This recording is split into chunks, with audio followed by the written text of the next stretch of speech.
Good morning बच्चों। गृह विज्ञान 11वीं कक्षा के ऑनलाइन क्लास में आप सबका स्वागत है। बच्चों, आज हम लोग यूनिट 2 का चैप्टर 7 शुरू कर रहे हैं।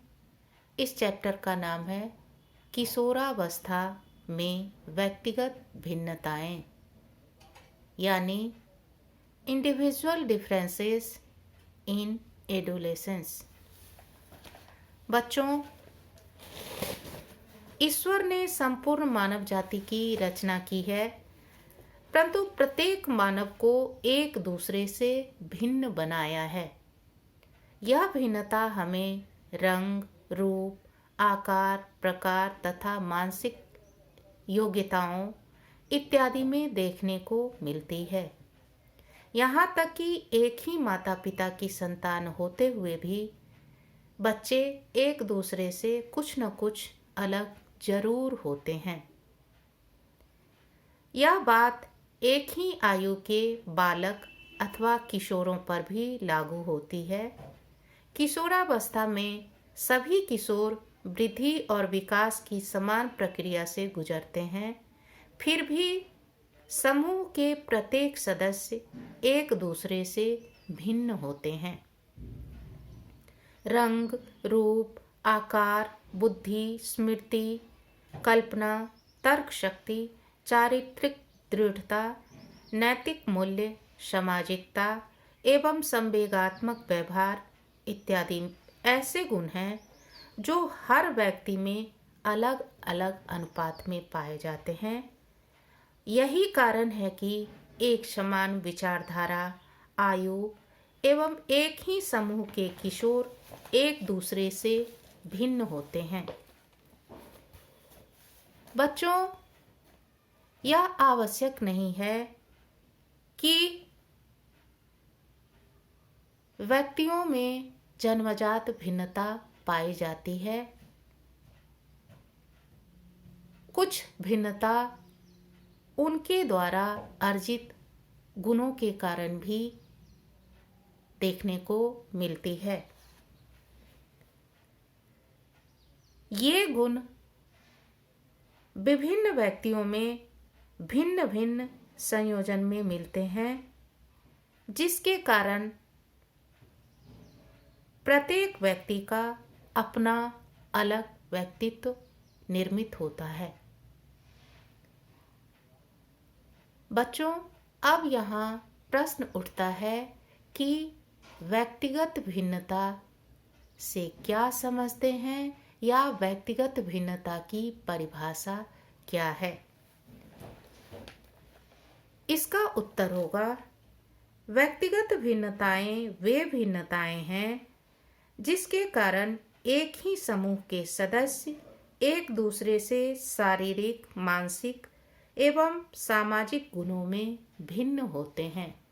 एक बार फिर से, व्यक्तिगत भिन्नताएं वे भिन्नताएं हैं जिसके कारण एक ही समूह के सदस्य एक दूसरे से शारीरिक, मानसिक एवं सामाजिक गुणों में भिन्न होते हैं।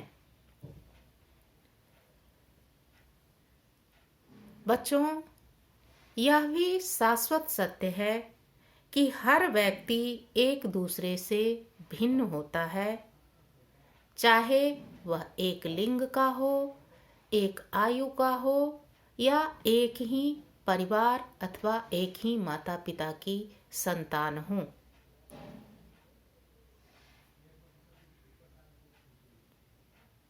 एक ही लिंग के व्यक्तियों की भी विकासात्मक प्रक्रियाएं भिन्न भिन्न होती हैं। विकास की यह प्रक्रिया यद्यपि सभी में एक क्रम में होती है, फिर भी कुछ ऐसे कारण या परिस्थितियां उत्पन्न हो जाती है जिसके कारण उनमें भिन्नता आना स्वाभाविक हो जाता है। आज हम लोग एक ही लिंग के या समलिंगीय व्यक्तियों के बीच में पाए जाने वाले अंतर अथवा भिन्नता के बारे में पढ़ेंगे। बच्चों, व्यक्ति जब बाल्यावस्था से किशोरावस्था में प्रवेश करता है तो उसके शरीर में तीव्र गति से वृद्धि और विकास होता है। उसके शरीर में बहुत सारे परिवर्तन होते हैं। उसके यौन अंगों का विकास होता है, जिसके कारण बालक अथवा बालिका एक किशोर अथवा किशोरी के रूप में दिखाई देने लगते हैं। अर्थात इस अवस्था में आते आते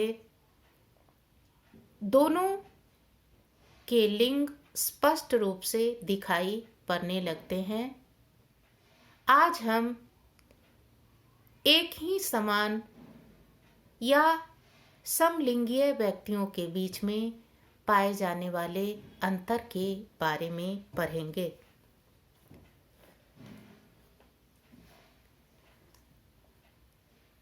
व्यक्ति जब किशोरावस्था में प्रवेश करता है तो सभी का वृद्धि और विकास एक ही क्रम में होता है, परंतु बावजूद इसके उनमें अंतर पाया जाता है। ये अंतर उनके शरीर के लंबाई, चौड़ाई, संवेदनात्मक क्षमता, क्रियात्मक क्षमता एवं क्रियात्मक क्षमता में दिखाई पड़ती है।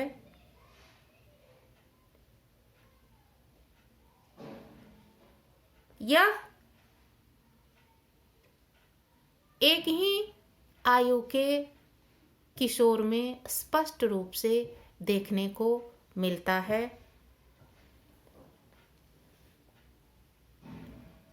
किशोरावस्था में ही नहीं बल्कि यह अंतर जन्म से पहले और जन्म के बाद भी देखने को मिलता है। इसका मुख्य कारण माता का स्वास्थ्य, माता की शारीरिक अवस्था, पोषण, जन्म के पहले अथवा जन्म के बाद देखभाल एवं कई अनुकूल एवं विपरीत परिस्थितियों के कारण होता है। ऐसा देखा गया है कि उच्च बुद्धि वाले बालक पूर्व बाल्यावस्था में लंबाई में बड़े होते हैं। उन बालकों की अपेक्षा जो सामान्य या निम्न बुद्धि वाले होते हैं, वे बालक शारीरिक रूप से भी उनसे कमजोर और मंद बुद्धि होते हैं। एक ही आयु के बालक आपस में लंबाई, शारीरिक अनुपात, मांसपेशियों के गठन इत्यादि में भिन्न भिन्न होते हैं। इतना ही नहीं, उनके शारीरिक बल एवं क्षमता में भी काफी अंतर होता है।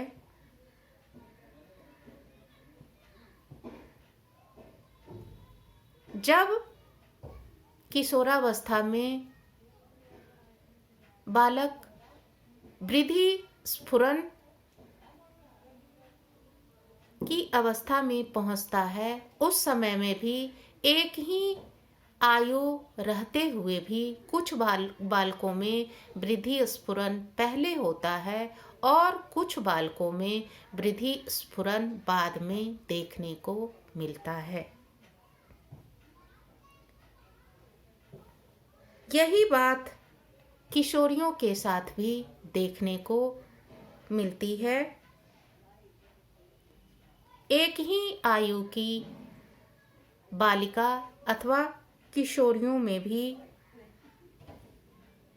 काफी भिन्नता पाई जाती है। यद्यपि उनके विकास का क्रम भी एक ही होता है, अर्थात वो भी शैशवावस्था, बाल्यावस्था, किशोरावस्था में आती हैं, फिर भी जन्म के समय ही उनमें भिन्नता देखने को मिलता है और यह भिन्नता उनकी लंबाई, भार, रंग रूप इत्यादि में हम देख सकते हैं।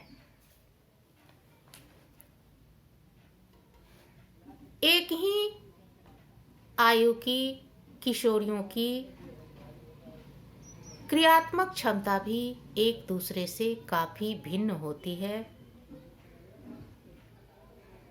कुछ किशोरियां शारीरिक रूप से अधिक सक्षम होने के कारण खेल कूद की प्रतिस्पर्धा में काफी अच्छा करती हैं,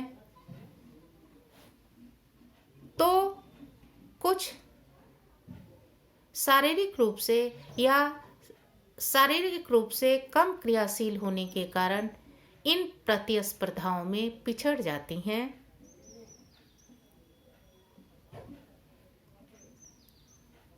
किशोरियों में मासिक धर्म की शुरुआत भी एक ही उम्र का होते हुए भी अलग अलग समय पर शुरू होता है। इसके बाद हम बात करेंगे किशोरावस्था में संवेगात्मक एवं सामाजिक क्रियाकलाप में किस प्रकार से भिन्नता देखने को मिलती है। बच्चों, एक ही लिंग के बालक अथवा किशोर आपस में संवेगात्मक एवं सामाजिक गुणों में भी काफी भिन्न होते हैं।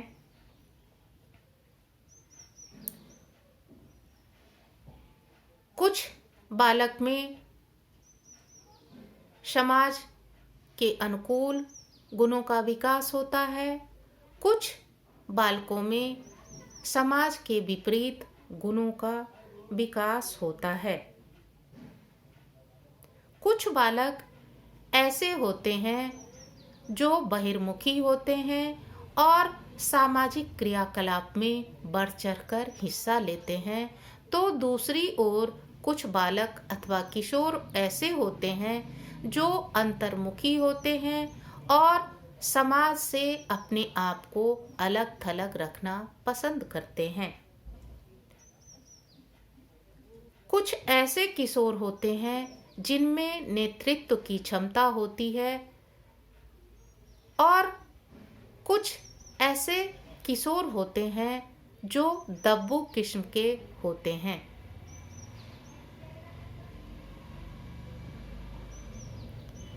किशोरावस्था में सभी किशोर एक से ही सामाजिक क्रम में विकसित होते हैं, फिर भी उनका अपने मित्र समूह में अलग अलग स्थान होता है और उनके मित्रों की स्वीकृति भी उनके लिए अलग अलग होती है।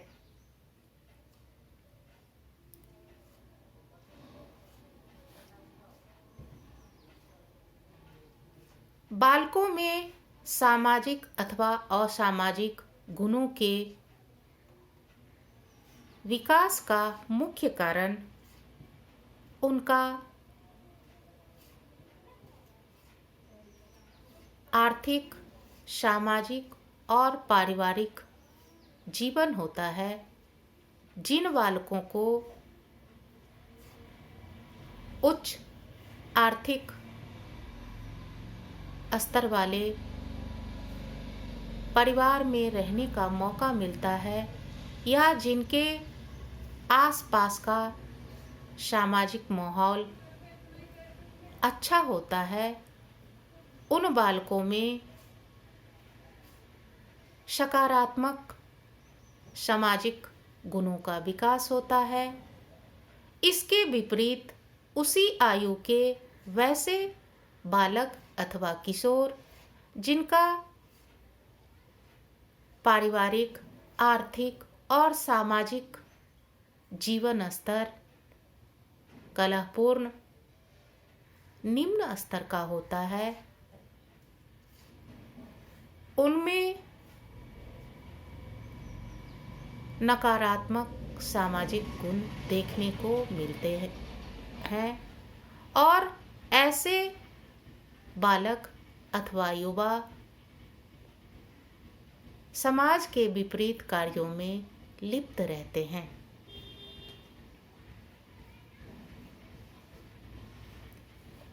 यही बात किशोरियों अथवा बालिकाओं के साथ भी देखने को मिलती है। एक ही आयु का होते हुए भी उनमें सामाजिक गुण भिन्न भिन्न होते हैं। वह सामाजिक व्यवहार, सामाजिकता दृष्टिकोण में एक दूसरे से काफी भिन्न होती हैं। कुछ किशोरियां ऐसी होती हैं जो अपने बोलचाल, आचरण और व्यवहार के कारण अपने मित्र समूह में काफी लोकप्रिय होती हैं। वहीं कुछ ऐसी किशोरियां होती हैं जो अपने व्यवहार और सामाजिक गुणों के कारण अपने समूह से अलग थलग रहती हैं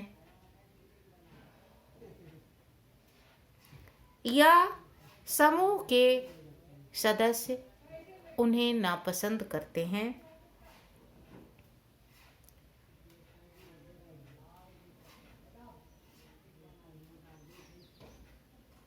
जहाँ तक हम संवेगात्मक गुणों की बात करें तो संवेगात्मक रूप से भी एक ही आयु के किशोर अथवा किशोरी अपने समूह के सदस्यों से काफी भिन्न होते हैं। एक ही परिस्थिति में समान आयु वाले दो बालक में अलग अलग व्यवहार देखने को मिलता है। या हम कह सकते हैं कि एक ही संवेग उत्पन्न होने पर भी दो बालक अलग अलग तरीके से अपनी प्रतिक्रिया व्यक्त करते हैं। उदाहरण के लिए, जब उनमें क्रोध उत्पन्न होता है तो एक बालक चिल्लाकर अपना क्रोध प्रकट करता है तो दूसरा बालक गुमसुम या चुप रहकर अपना विरोध अथवा क्रोध प्रदर्शित करता है।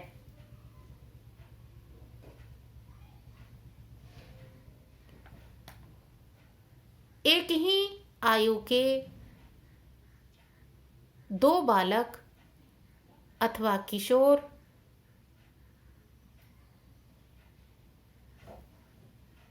में संवेगात्मक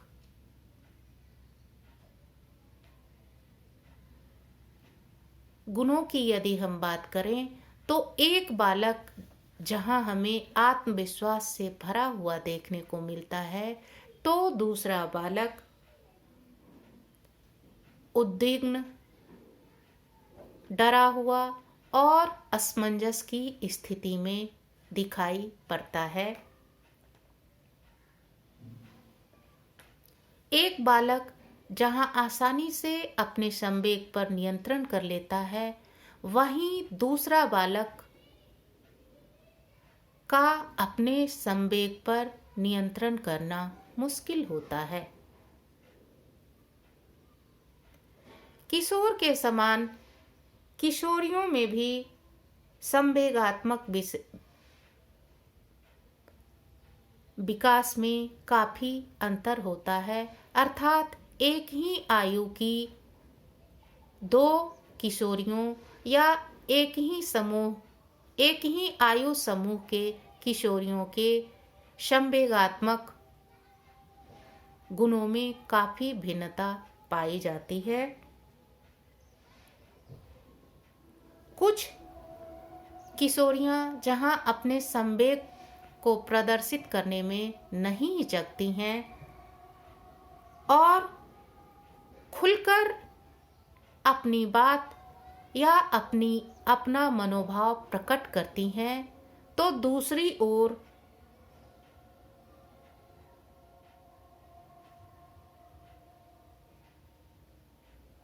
कुछ बालिकाएं ऐसी होती हैं जो अपने संवेग को अपने अंदर ही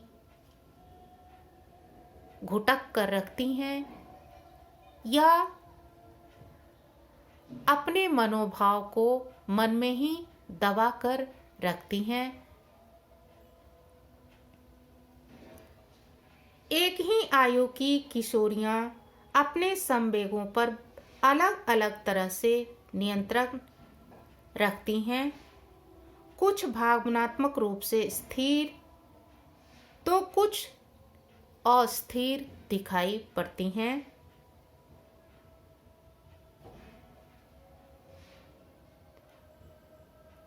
यदि हम मानसिक एवं संज्ञानात्मक विकास की बात करें तो एक ही आयु के बालक अथवा किशोर या एक ही आयु की बालिका अथवा किशोर में काफी अंतर देखने को मिलता है।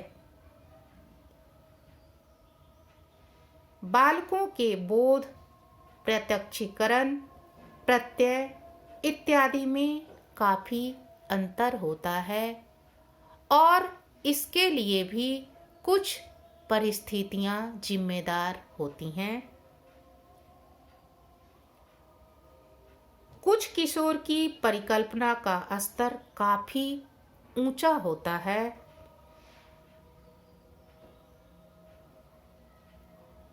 कुछ ऐसे किशोर होते हैं जो अधिक और उन्नत सृजनात्मक चिंतन कर सकते हैं,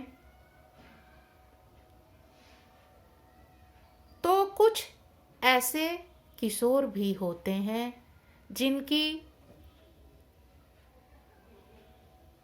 तर्क और कल्पना की शक्ति कम होती है, उनकी सृजन क्षमता भी कम होती है।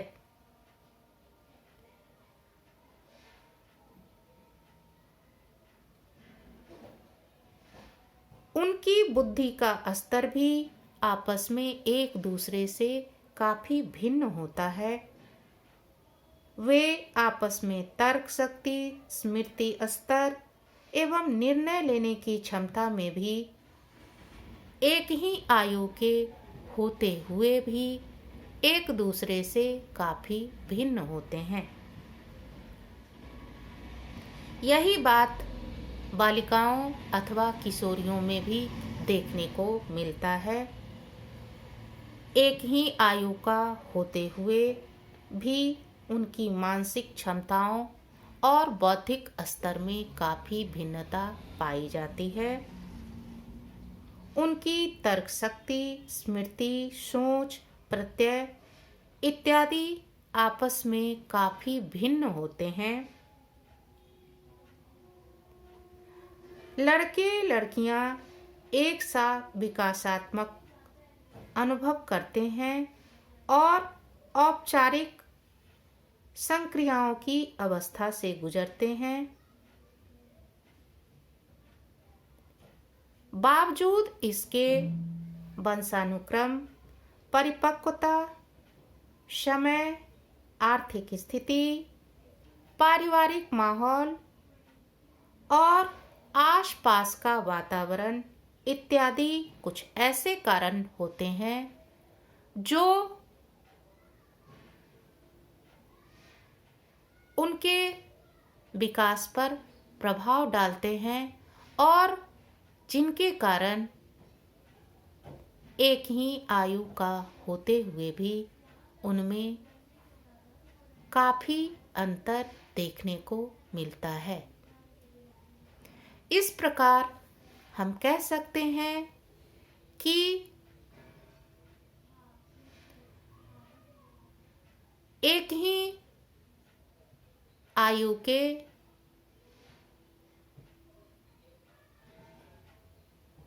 बालक अथवा बालिका,